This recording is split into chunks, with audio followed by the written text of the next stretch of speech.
তাল বিক্রেতার সাথে হনুমানের আজকেই প্রথম দেখা, অথচ মনে হচ্ছে কি জনম জনমের চেনা। এমন মধুর দৃশ্য সহজে চোখে পড়ে না। কি চমৎকার! তালশ্বাস তাল বিক্রেতা তুলে তুলে দিচ্ছে, সেই তর্স হয়েছে না। এবং এই হাসুয়া দিয়ে যখন কাটছিল, ঠিক তখন কিন্তু হাসুয়ার নিচ থেকে সে হাত দিয়ে কেড়ে কেড়ে নিচ্ছিল। কি বিশ্বস্ত, কি চমৎকার! বরং ভয়ে আমার গা শিউরে উঠছিল, এই হাসুয়ার আঘাতে না জানি হনুমানটার হাত কেটে যায়। তাল বিক্রেতার মুখে চওড়া হাসি, এবং হাসতে হাসতে হনুমানকে বলল, বাবা তুলে দিই।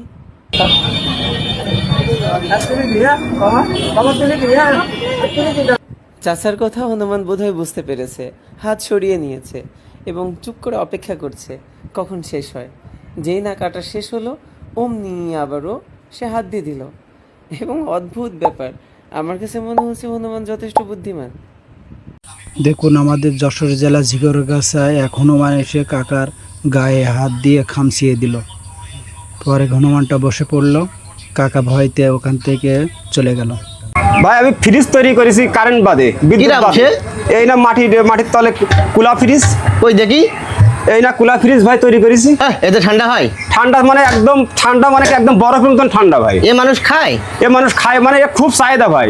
কারণ এ চাহিদা কারণ অনেক সময় মানে ফ্রিজের পানি তো খালি তো রোগ ব্যাধি হতে পারে, অনেক সময় ছেলেপিলে ঠান্ডাও লাগতে পারে। আর এর তো কোনো ভয়ের কারণ নেই, এ তো মনে করেন সবাই খাইতে পারবে সবার।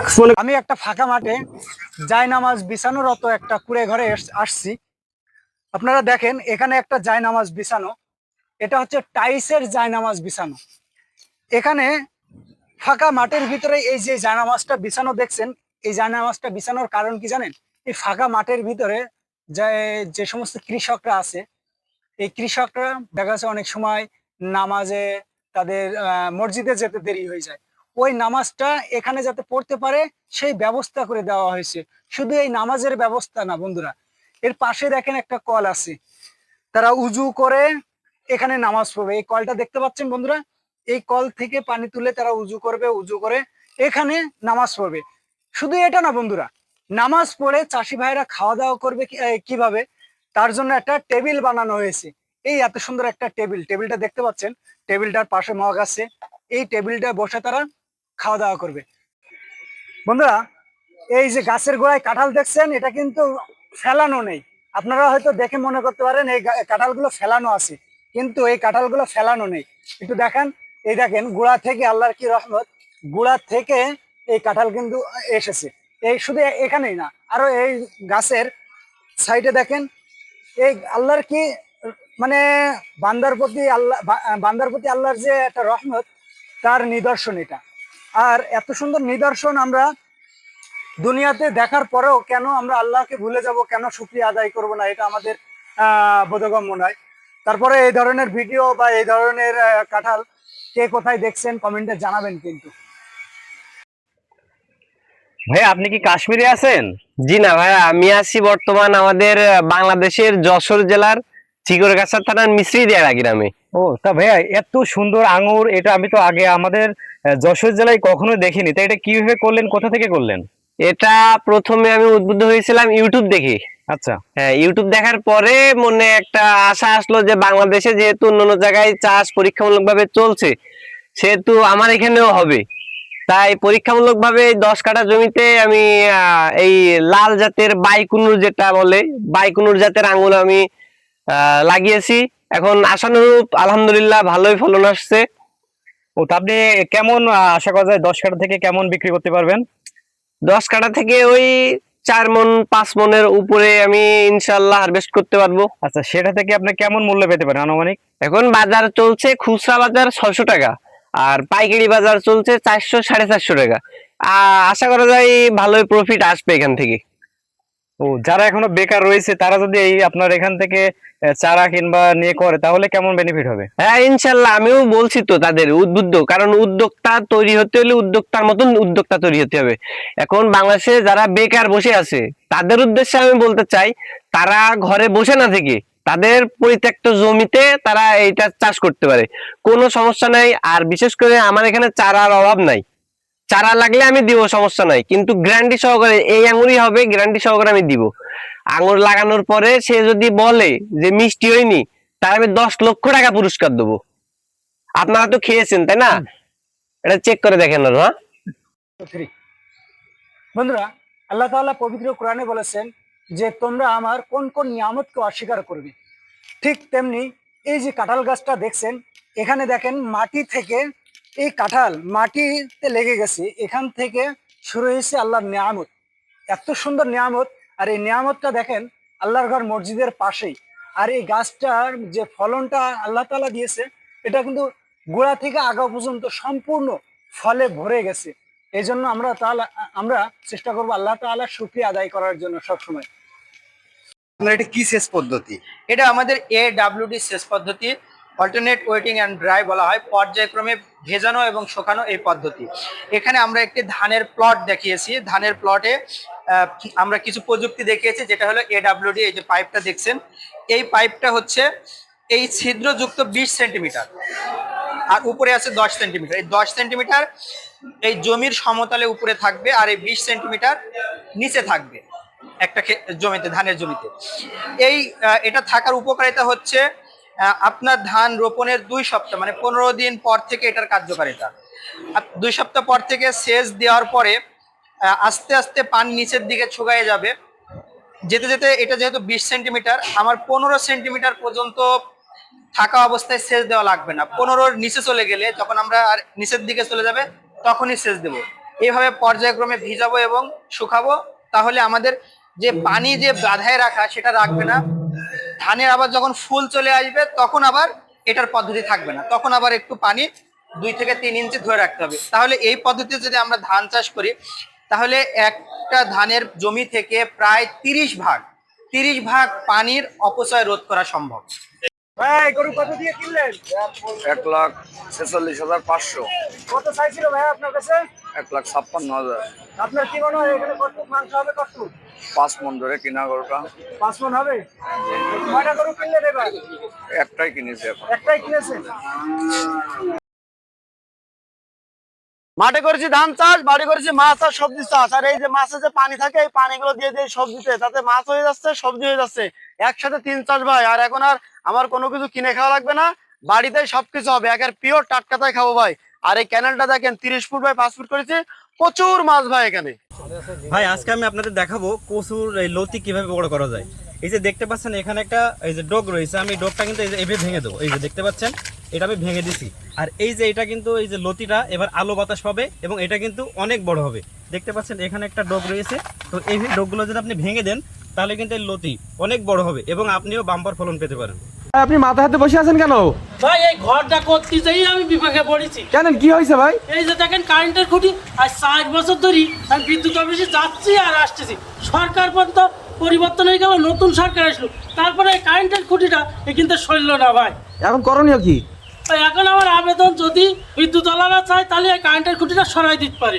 আমি এই ঘরও করতে পারছি না, মাত্র আমার 3 শতক জমি কিনি, আর তারপরে এই বাড়িটা করতেছি ভাই।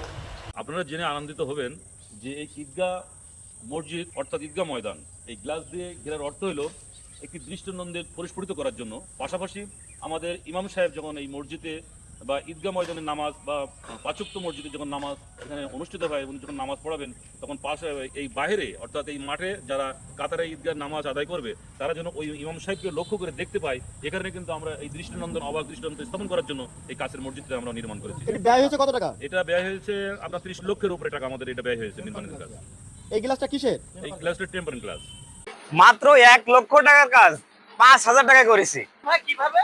ভাই। এই যে দেখতে পাচ্ছেন একটা ঘর ভাই, এখানে কিন্তু মোটর রয়েছে। আর এই ঘরটা যদি আমি ইট পাথর দিয়ে করতাম তাহলে কিন্তু ম্যাক্সিমাম 1 লক্ষ টাকা লাগতো। কি দিয়ে করছেন ভাই? আর এটা এখন এই যে আমি ফোম দিয়ে করছি, মাত্র আমার 5,000 টাকা হয়ে গেছে।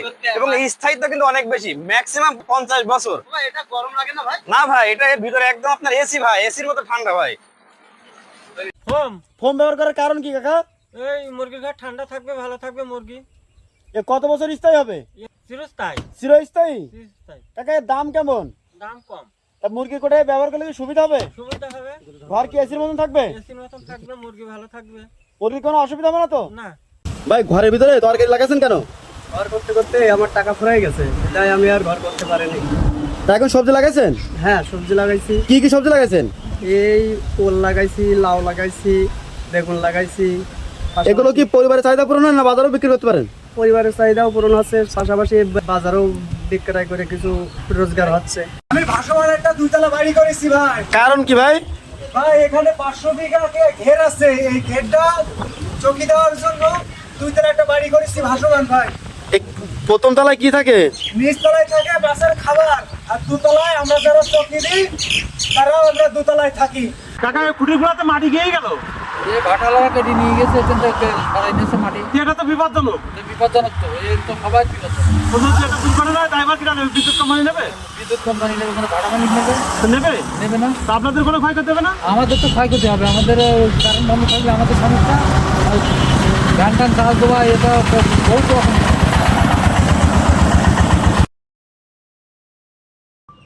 ভাই বাসা করতে করতে ফেলে রাখছেন কি জন্য? ভাই বাসা করতে করতে টাকা যা ছিল সব শেষ, এখন টাকা পয়সা জোগাড় করে আবার ইনশাল্লাহ হাত দেবো। এখন এই বাসার ভিতরে দেখছি সবজি চাষ করছেন, কি সবজি চাষ করছেন? দেখা যাচ্ছে ফেলাই না রেখে দেখা যাচ্ছে আপনার সবজি চাষ করছি, যেমন ওল, কাঁচামরিচ ইত্যাদি অনেক রকমের সবজি চাষ। আচ্ছা, সবজি কি শুধু বিক্রি করেন নাকি খাওয়া দাওয়া করেন? দেখা যাচ্ছে বাসায় খাই, দেখা যাচ্ছে কিছু অনেক যখন একটু বেশি হয় সেখন বাজার ঘাটে বিক্রি করে দেই। 3 মাসে লাখপতি। কিভাবে সম্ভব ভাই? এই যে ব্রয়লার পালন করে। কতদিন ধরে করেন? 6-7 বছর ধরে। কেমন লাভ আসে কেমন? এই 60-70 হাজার প্রতি মাসে। ও, বাচ্চা কতদিনে বড় হয়? 0 থেকে 45 দিন বলে। কোথায় বিক্রি করেন এগুলা? এই পাইকারি খরিদ্দার আসে। খুচরা বিক্রি করেন? খুচরো বিক্রি করি না। খুচরা বিক্রি করেন না, পাইকারি বিক্রি করেন? ভাই কি করছেন? এই যে গাছে বড়া দিচ্ছি। ভাই এটা কি হবে? এটা জ্বালানি হবে ভাই। জ্বালানি হবে ভাই? হ্যাঁ, এটা এই গোবরে জ্বালানি হবে। ওই যে গ্রাম অঞ্চলে দেখি ওই যে আপনার পাট খরিদি করে জ্বালানি বানায়। পাটকাঠিতে দেয় ভাই, এটা পাটকাঠিতে দেয়। এখন আমরা পাটকাঠি নেই গাছে দিচ্ছি ভাই। এগুলো জ্বলবে তোর মতো? শুকাই গেলে খুব সুন্দর চলবে ভাই। কাকা এটা কি বানাচ্ছেন? বানাচ্ছে ডালা। কিসের ডালা এটা? এটা হচ্ছে ওই ডাল পেঁয়াজ ধান সিদ্ধ করে এটা ডালে রাখে, তার আপনি কি শুধু ডালাই বানান? না না, অন্য তো বানানো যায়। আর কি করেন এর পাশাপাশি? পানামাটি আছে, বড় ঝুড়ি আছে, ছোট ঝুড়ি আছে, বিভিন্ন রকমের ঝুড়ি আছে। এই ডালা কত করে বিক্রি করেন? এগুলো পাবলিকের কাছে 150 টাকা বিক্রি করি। ও, এর লাভ কেমন থাকে আপনার? পাবলিক কাছে স্বপ্ন বিক্রি হয় না, ওই একটা দুটো বিক্রি হয়, দেখা তো থাকে। তাল বিক্রেতার সাথে হনুমানের আজকেই প্রথম দেখা, অথচ মনে হচ্ছে কি জনম জনমের চেনা। এমন মধুর দৃশ্য সহজে চোখে পড়ে না। কি চমৎকার! তালশ্বাস তাল বিক্রেতা তুলে তুলে দিচ্ছে, সেই তর্স হয়েছে না। এবং এই হাসুয়া দিয়ে যখন কাটছিল, ঠিক তখন কিন্তু হাসুয়ার নিচ থেকে সে হাত দিয়ে কেড়ে কেড়ে নিচ্ছিল। কি বিশ্বস্ত, কি চমৎকার! বরং ভয়ে আমার গা শিউরে উঠছিল এই হাসুয়ার আঘাতে না জানি হনুমানটার হাত কেটে যায়। তাল বিক্রেতার মুখে চওড়া হাসি, এবং হাসতে হাসতে হনুমানকে বলল, বাবা তুলে দিই।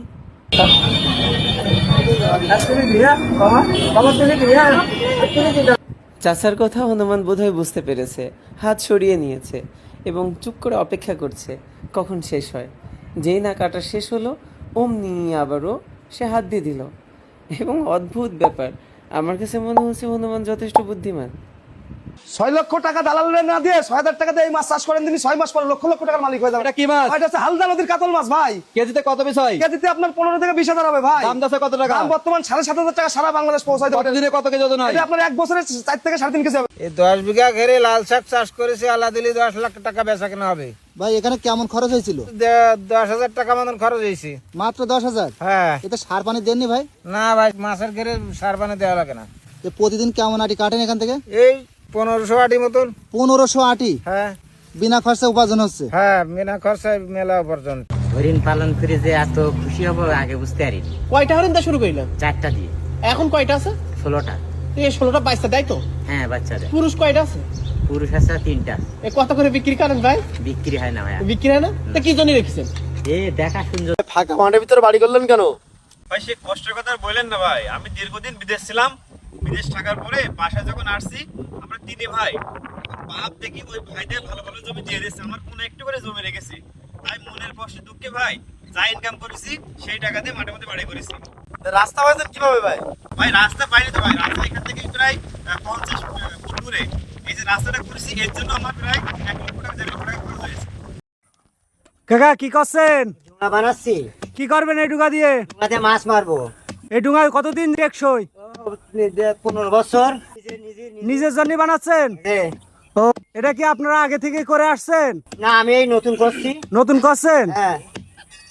ভাই বস্তায় ওল লাগালে বাম্পার ফলন ভাই। কিভাবে সম্ভব ভাই? ভাই আমি এখানে একটা গাছ লাগাইছিলাম, এখন 3টা গাছ হয়েছে। আর শুধু এইটা না, এখানে যতগুলো আছে সবগুলো একই অবস্থা ভাই। ও ভাই, এ কি প্রতি বছর লাগান? অবশ্যই প্রতি বছরই লাগাই। বস্তায় ওল লাগালে কি হবে? হবে মানে এই একটা ওল থেকে আপনার 8 থেকে 10 কেজি হবে। এটা হচ্ছে পলি হাউস পদ্ধতিতে মাছ চাষ। উন্নত বিশ্বে এরকম পলি হাউস পদ্ধতিতে মাছ চাষ করা হয়। আর এখানে কিন্তু বিভিন্ন প্রজাতির মাছ আছে। এই মাছ যেমন পরিবারের চাহিদা পূরণ হচ্ছে, পাশাপাশি কিন্তু এখানে সবজি চাষ করা হয়েছে। আর এই সবজির পানি কিন্তু এখান থেকে দেওয়া হচ্ছে। একসাথে দুটা জিনিস হচ্ছে। আপনারাও চাইলে আপনাদের বাড়ির আঙিনায় এরকম ছোট্ট পুকুর আর সবজি চাষ করে আমি প্রথম ছাত্র হয়ে মাছ চাষ করি। কোথায় মাছ চাষ করছো? বাড়ির উঠোনে। কি কি মাছ চাষ করো? মাগুর মাছ, জিয়াল মাছ। কতটুকু জায়গা? 1 শতক। প্রতি বছর কত টাকার মাছ বিক্রি করতে পারো? 2 লক্ষ টাকা। এই মাছ চাষ করা শিখেছো কোথা থেকে? আব্বুর কাছ থেকে। এখানে পানি গরম হয় না? 15 দিন অন্তর অন্তর ছেড়ে। কাকা এই ফাঁকা মাঠের ভিতরে দোকান করলেন কি জন্য? আমার কৃষক কিছু লোকজন আছে, তাদের এই ক্লান্ত হয়ে যায়, তাদের জন্য এখন দেখা যায় একটু দোকানঘাট থাকলে একটু চা পানি খাইলো, একটু জিরাইলো। আরো চলতি পথে রোডঘাটের ভিতরে লোকজন আসা যাওয়া করে, তারাও একটু ফাঁকা মাঠ 3-4 কিলো দূরে দূরে বাড়িঘর, একটু তারাও একটু বল ভরসা পাইলো, সে আশায় আমারও 10 টাকা ইনকাম হইলো, তাই আশা করি তাই খুলেছি। আমরা কচু করে গাড়ি বাড়ি করে ফেলাইছি ভাই। কতটুকু লাগাইছেন? 2-3 বিঘা মতন ভাই। ফলন কেমন হয়েছে? 2 মণ থেকে 2.5 মণ। 2 মণ থেকে 2.5 মণ? হ্যাঁ, কাটাই। দাম কেমন যাচ্ছে? দাম 50 টাকা থেকে এখন বর্তমানে 40 টাকা। ও, তাই এবার আশা করা যায় লাভবান হবেন? এবার লাভবান হবে। কাকা কি করছেন? কচু পাচ্ছি। কি কচু কাকা এটা? এটা হচ্ছে ওই ইরি কচু বলে। ও, ফলন কেমন হয়েছে? 4-5 মণ করে হয়েছে। দাম কেমন কাকা এবার? দাম খুব বেশি না, ও 35, 36, 40 এর খোলে ঘোরাঘুরি করছে। গেল বছরের তুলনায় বেশি না কম? গেল বছর বেচা কেনাই হয়নি, তুলতেই পারিনি। গেল বছর একদম 1 টাকাও বেচতে পারিনি। আপনারা কি চান? আমাদের একটু দাম ভালো হলে হয়। ভাই কি করছেন? ভাই আমরা এটা সার কচু পরিষ্কার করছি। ফলন কেমন হয়েছে? ভাই ফলন ভালোই হয়েছে। দাম কেমন যাচ্ছে? ভাই দাম 30, 35, 36 এরকম দাম যাচ্ছে। গেল বছরের তুলনায় ভালো না খারাপ? গেল বছরের তুলনায় খুব খারাপ। আপনারা কি চান ভাই? ভাই আমরা একটু চাই যে দামটা যাতে একটু বৃদ্ধি করে বেশি হয়, হলে দেখা যাচ্ছে চাষিরা বাঁচবে, গরিব মানুষ বাঁচবে। তুলতে 13 টাকা কেজি লাগে আমাদের 5 বছর। মাত্র 2.5 হাত জমির উপরে 3 তলা বাড়ি করেছি ভাই। কি জন্য ভাই? থাকার জন্য ভাই। থাকা যাবে? থাকা যাবে, উপরে থাকা যাবে। নিচতলায় দোকান করেছি ভাই। কয় তলা ভাই এটা? 3 তলা বাড়ি ভাই। এখানে কি করবেন নিচতলায়? নিচতলায় দোকান আর উপরে থাকার জন্য।